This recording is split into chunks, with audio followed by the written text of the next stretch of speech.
Kaixo laguno, Carmen Arrazola naiz eta Irene liburu bildumaren idazlea naiz. Ez dakitia ezagutzen dezuten, baina 2012an atara genuen Ireneren unibertsoa eta 2013an Irene eta Ama.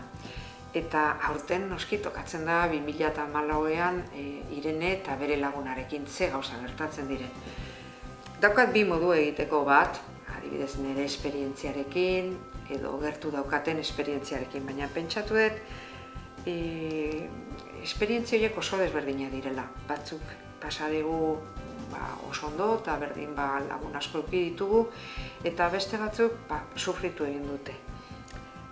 Liburu honetan ez denai sufrimendu asko sartu, baina bai nahi detela jaso zuen tresnak, zuen trukoak eta jakiteko azkenean nola pasa urte horiek gero eta zorionez gehiago bizitzen, ez? Pentsatzen badezu zure esperientzia balio dula zure trukoa, edo nahi badezu besteak ere jakiteko nola sufritzen du desberdina izatea, nola sufritzen duzu, ez dakit, bai lodia zehalako, bai dantza egiten dezulako, edo bai neskarekin jolastu egiten dezulako, eta azkenean nola batzutan txikia dira, baina gaiztoa dira ere batzuk, kontatu nazu. Jasoko dugu esperientzia horiedanak, Ireneren unibertsoaren web horrian, irenerenunibertsoa.eu, eta epe bat jarriko dugu jasotzeko.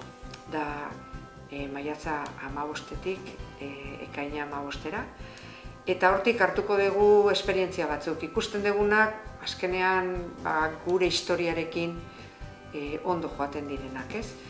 Gero sari bat jarriko dugu, eta saria izango da zuen eszena asaltzea ipuinan, Maitane Bernardo saiatuko da irudia, kolorea, forma ematea, eta ni letra txiki eta gutxi jarrikoet, zeratik esperientzia niko fuerte izango da eta hortzen egongo da, eta gero liburu bat bidaliko dizugu zure etxea ere.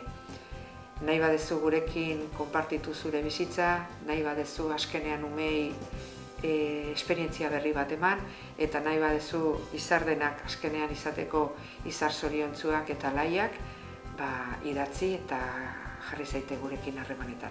Eskerrik asko, beste.